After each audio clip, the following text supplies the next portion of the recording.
नमस्कार दोस्तों, मेरा नाम है डॉक्टर शानू ठाकुर। मैं एक होम्योपैथिक फिजिशियन हूँ। आज मैं आपको नेबुलाइजर की मशीन का यूज़ करते बताऊंगा कि कैसे हम इसको अपने घर में यूज़ कर सकते हैं। हम नेबुलाइजर की मशीन को भाप देने के लिए यूज़ कर सकते हैं। हम हमारे घर में जो छोटे बच्चे होते हैं, जो हमारे दादा दादी होते हैं, जो बुजुर्ग लोग होते हैं, जिनको कभी कभार सर्दी के मौसम में कभी कभार भाप लेने की ज़रूरत पड़ती है, तो हम इसके लिए डॉक्टर के पास जाते हैं। तो डॉक्टर एक मशीन का यूज़ करते हैं जिसका नाम होता है नेबुलाइजर मशीन। आज मैं उसी के बारे में आपको यूज़ करते बताऊँगा कैसे उसका यूज़ कर सकते हैं। सबसे पहले इस मशीन को हम ओपन करेंगे तो इसमें इस बॉक्स को ओपन करने के बाद में इस मशीन की एक नेबुलाइजर मशीन आती है। सबसे पहले इस मशीन के बारे में मैं आपको बताऊंगा, क्योंकि ये एक इलेक्ट्रॉनिक डिवाइस है, इसलिए ये आसानी से एक इलेक्ट्रॉनिक से चल सकता है, इलेक्ट्रिसिटी से चल सकता है, बहुत ही कम वोल्टेज में। इसको हम अपने रेगुलर यूज़ करने वाले घर में पिन में लगा सकते हैं। अब इस मशीन में भी कुछ क्वालिटीज़ होती है, जैसे सबसे पहले इस मशीन के अंदर एक ऑन ऑफ का बटन होता है, जिसको चालू करने से, जैसे ये अभी स्टार्ट हो चुका है, इससे हम बंद चालू वाला काम कर सकते हैं। इसके बाद इसके जस्ट पास में एक पंप वाला होल प्रेजेंट होता है, जिससे एयर इंसर्ट होती है। होता ये है कि ये जो इसके जस्ट ऊपर एक एयर प्यूरीफायर का लगा हुआ है, इसमें कुछ आपको साथ में गोज पीसेस भी आएंगे। ये एक फोम के बने हुए कुछ पार्ट्स होते हैं। ये फोम के बने पार्ट हमारे अंदर की जो भी ये एयर होती है उसकी इम्प्योरिटीज़ को रोकने के काम में आते हैं। ये जो फोम है ये इस जगह पर लगाए जाते हैं ताकि जो भी एयर इसके अंदर फिल होती है वो एयर प्यूरीफाई होकर इसके अंदर फिल हो। इसके बाद हम इसको इस प्यूरीफायर में लगाने के बाद में इसको वापस से यहाँ पर फिट कर देते हैं। और ये ऑन ऑफ का बटन जो है, ये इसको ऑन, यहाँ से एयर फिल होती है और यहाँ से आउट होती है। इसके बाद इस नेबुलाइजर मशीन के साथ में और भी कुछ चीज़ें जो ऐड होती है, उसमें हमारे पास है यहाँ पर सबसे मोस्ट इम्पोर्टेंट चीज़ ये होती है प्यूरीफायर मशीन। एक्चुअल में जो दवाई होती है वो इसी के अंदर डाली जाती है। इसके अंदर भी कुछ ऐसे पार्ट्स होते हैं, जैसे इस जगह पर दवाई डाली जाती है, ध्यान से देखना, जिस पे ml लिखे होते हैं। यहाँ पर जैसे इस पे लिखा हुआ 8 ml, 6 ml, 4 ml, तो इसमें एक्चुअल में जो दवाई डाली जाती है उनको हम लोग बोलते हैं रेस्प्यूल्स। ये रेस्प्यूल्स इसी में डाले जाते हैं। साथ में इसके जस्ट ऊपर होता है रेगुलेटर। ये रेगुलेटर क्या करता है, ये मेंटेन करता है। जैसा मैं अभी इसको मूव करूँगा तो आपको कुछ स्पेस दिखेगी, फिर वापस से स्पेस क्लोज हो जाएगी, फिर दिखेगी, तो यहाँ पर कुछ नंबर्स के हिसाब से स्पेस जनरेट होती है। ये होता है इसलिए कि अगर हम लोग यहाँ पर एक एयर जो यहाँ से मैंने आपको बताया था कि इस जगह पे से जो एयर पास होती है वो इस जगह पर आती है और इस जगह से पास होकर इस के थ्रू हमारे मुंह में हम लोग इनहेल करते हैं। बट हमको कितनी मात्रा में इनहेलेशन देना है उसका रेगुलेशन यहीं से मेंटेन होता है। इसके साथ में हमारे पास एक नली भी होती है जो नेबुलाइजर मशीन के साथ में आती है। ये नली कनेक्शन करती है, क्योंकि इस नली के भी दो कनेक्शंस होते हैं। एक कनेक्शन जो हमारी ऑन ऑफ बटन है उसके जस्ट पास वाले होल में हम लोगों को फिट करना पड़ता है कुछ इस तरह से, और जो दूसरा कनेक्शन है वो हमको इस प्यूरीफायर के जस्ट नीचे भी एक होल दिया हुआ उसमें कनेक्ट करना पड़ता है। पर उससे पहले हमको इसके अंदर कुछ दवाइयाँ डालनी पड़ती है। वो दवाइयाँ मैं आपको बताता हूँ, इजीली हम लोगों को मार्केट में अवेलेबल होती है। मैं आपको अभी दवाई का नाम बताता हूँ। हमारे पास यहाँ पर अभी दवाई में रेस्प्यूल्स होते हैं, जिनको हम लोग बोलते हैं आस्थालिन रेस्प्यूल्स। अगर आप ध्यान से इसको थोड़ा सा जूम करके देखेंगे तो इसको हम लोग बोलते हैं आस्थालिन के रेस्प्यूल्स होते हैं, जो इजीली हम लोग यूज़ करते हैं। इन आस्थालिन के रेस्प्यूल्स को हम लोग, ये 5 की सेट में होते हैं, इसमें से हम एक को ब्रेक करेंगे। क्योंकि मैंने एक को ब्रेक करके रखा हुआ है तो मैं आपको दिखाता हूँ। इस टाइप का कुछ ये आस्थालिन के रेस्प्यूल्स इसी में ऐड थे, मैंने इसको, अब इसके साथ में जब हम इसका जो कैप लगाता है इसको हम थोड़ा सा प्रेशराइज करके अगर हम ब्रेक करेंगे तो ये आसानी से टूट जाएगा। तो ये लगभग 2 ml का होता है। आप लोग इसको तोड़ने के बाद इसको इस प्यूरीफायर में डालेंगे।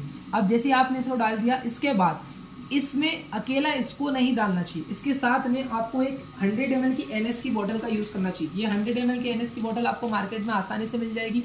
इस 100 ml की NS की बोतल को आप लेंगे, इसके जस्ट ऊपर ये व्हाइट कलर का जो कैप होता है, इस व्हाइट कलर की कैप को आपने जैसे ओपन करा, इसको ओपन करने के बाद में आपको इसके जस्ट ऊपर की तरफ यहाँ पर एक छेद करना पड़ेगा, छोटा सा पोर करना पड़ेगा ताकि दवाई बाहर आ जाए। अब इस जो NS को, इसको जैसे आपने 2 ml इसमें डाला तो लगभग 5 ml से 10 ml आप इसमें NS भी डाल दें ताकि ये डाइल्यूट फॉर्म में हो जाए। इसके बाद आप इसको वापस से इसका जो व्हाइट कलर का कैप है इसको प्रॉपर्ली पैक करके रखें, क्योंकि ये बहुत जल्दी कंटामिनेशन होने वाली चीज़ है।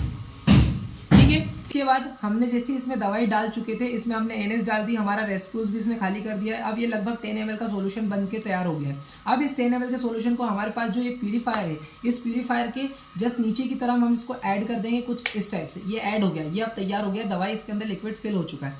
अब इस फिल वाले लिक्विड की जस्ट नीचे मैंने आपको बताया था कि एक एंड हमको इसमें ऐड करना है और दूसरा एंड हमको इसके जस्ट नीचे वाले होल में ऐड करना पड़ेगा। ये हमने इसके नीचे वाले होल में एक एंड ऐड कर दिया, अच्छा टाइटली ऐड करना। इसके बाद अब ये जो पीस है इसको बोलते हैं माउथ पीस। इस माउथ पीस को हम लोग अगर जैसे बड़े बुजुर्ग लोग इसको आसानी से मुंह में रख के इनहेल कर सकते हैं, बट अगर नहीं छोटे बच्चे हैं उन लोगों को इनहेल करते नहीं आता, तो आप इसको आराम से निकाल के इसके साथ में हमें नेबुलाइजर की मशीन के साथ में मास्क भी आते हैं जो कि एडल्ट के भी होते हैं।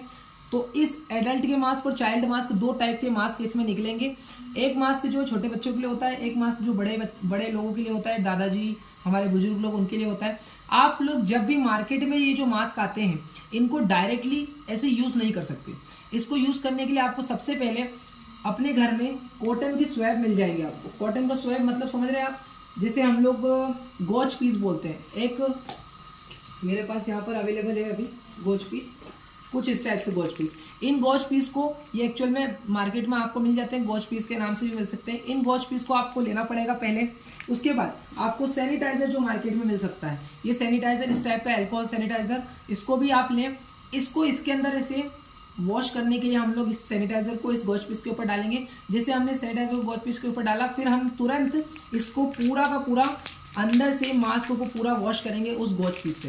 क्योंकि ये हम इसीलिए कर रहे हैं क्योंकि हम लोग इस गोच पीस से इस पूरे मास्क को सैनिटाइज कर रहे हैं, ताकि इसमें कोई भी हाइजीन वगैरह, क्योंकि आपको भी पता होगा कि हम लोग घर में इतना हाइजीन मेंटेन नहीं कर पाते, तो हम उस हाइजीन को प्रिवेंट करने के लिए, वो बैक्टीरिया वायरस को प्रिवेंट करने के लिए यहाँ पर अल्कोहल का सॉल्यूशन यूज करते हैं, ताकि हम इसको आसानी से वॉश कर सकें। अगर हम ऐसा नहीं करेंगे तो कुछ और भी इन्फेक्शन होने के चांसेस हो सकते हैं। अब हमने इसको जैसे ही वॉश कर लिया, इसके तुरंत बाद हम इसमें हमारा जो ये नेबुलाइजर जिसमें दवाई डली हुई थी, इस जगह पर ये नेबुलाइजर मशीन को इसके जस्ट आगे की तरफ एक होल होता है, उसमें हम फिट कर देंगे कुछ इस टाइप से। ये हमने फिट कर दिया। फिट करने के बाद में मैंने आपको बताया था कि यहाँ पर एक रेगुलेटर होता है, जिससे हम ये देख सकते हैं कि हमको कितनी एयर पास करनी, कितनी नहीं करनी। यहाँ पर ये एयर पास कर रहे हैं। इसके जस्ट बाद हम किसी भी पेशेंट को, माना कि इस टाइप से हम, जैसे ये बड़ा है तो मैं खुद भी लगा सकता हूँ उसको, ये मैंने लगा रहा हूँ ये। अब इस टाइप से हमने इसको लगा चुके हैं। अब इसके बाद में हमको तुरंत ये वाली बटन ऑन करना है। अब इससे मेरे को भाप आ रही है, अंदर आराम से एयर आ चुकी है। अब मैं उसको इनहेल करूँगा।